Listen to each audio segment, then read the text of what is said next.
இறைவன் சொல்கின்றாரா நான் சர்வவியாபி என்று? ஓம் சாந்தி.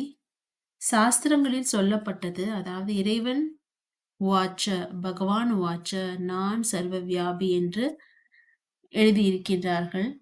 ஆனால் நானே எப்படி என்னை நானே அவமதித்துக் கொள்வேன்?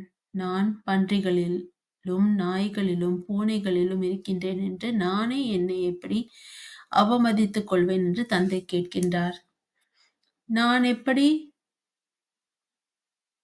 அனைத்து உயிர்களிலும் இருக்கின்றேன் எப்படி நான் சொல்வேன் என்று தந்தை கேட்கின்றார். ஏனென்றால் அவர் சொல்கின்றார், நீங்களோ என்னை ஞான கடல் என்று சொல்கின்றீர்கள். ஞானம் உள்ள ஒருவர் இப்படி கூற முடியுமா, கூறுவார்களா என்று தந்தை கேட்கின்றார். நான் ஞான கடலாக இருக்கின்றேன்.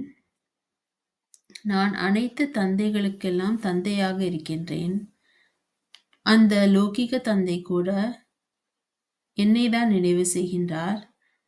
மேலும் நான் பத்திகளுக்கெல்லாம் பத்தியாக இருக்கின்றேன், அதாவது ஈஸ்வரனாக இருக்கின்றேன். அனைவருக்கும் சத்கதி அளிக்கும் வள்ளல், கதி அளிக்கும் வள்ளலாக இருக்கின்றேன். அப்படி இருக்கும் என்னை எப்படி நான் பன்றிகளிலும் நாய்களிலும் பூனைகளிலும் இருப்பேன் என்று நான் என்னை அவமதித்துக் கொள்வேன்? நான் எப்படி அதில் இருப்பேன் என்று தந்தை கேட்கின்றார்.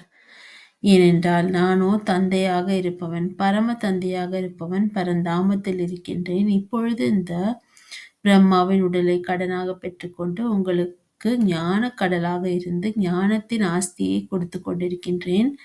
நான் தான் சொர்க்கத்தை ஸ்தாபனை செய்து கொண்டிருக்கின்றேன். உங்களுக்கு அதை உங்கள் கையில் பரிசாக கொடுத்துவிட்டு நான் சென்று விடுவேன். நான் சத்யுகத்தில், அதாவது சொர்க்கத்தில் கூட வருவதில்லை என்று தந்தை நமக்கு சொல்கின்றார். மற்ற தர்மத்தினரோ அவர்கள் ஸ்தாபனை செய்த பிறகு மீண்டும் மறுபிறவி எடுக்கின்றார்கள். ஆனால் சிவ தந்தை தான் இப்பொழுது மறு அவதாரம் எடுக்கின்றவர் என்று சொல்லப்படுகின்றது. அவர்தான் ஒரே சத்குருவாக இருக்கின்றார்.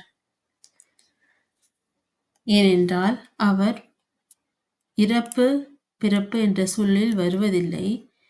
அவர் தர்மத்தை ஸ்தாபித்துவிட்டு, அதாவது ஆதி சனாதன தேவி தேவதைகளின் தர்மத்தை ஸ்தாபனை செய்துவிட்டு சொர்க்கத்தை ஸ்தாபனை செய்து பிறகு அவர் அனைத்து உயிர்களையும், அதாவது ஆத்மாக்களையும் சாந்தி தாமத்திற்கு, அதாவது இனிமையான அமைதியான வீட்டிற்கு அழைத்து செல்கின்றார்.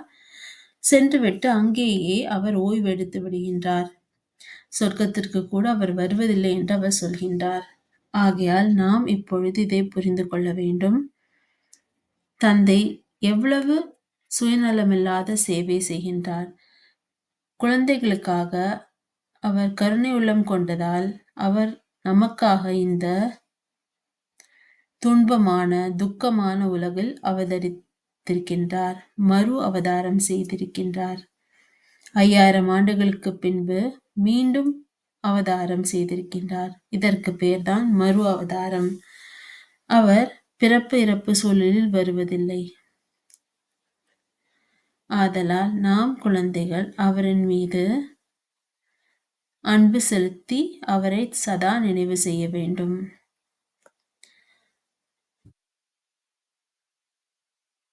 சாந்தி.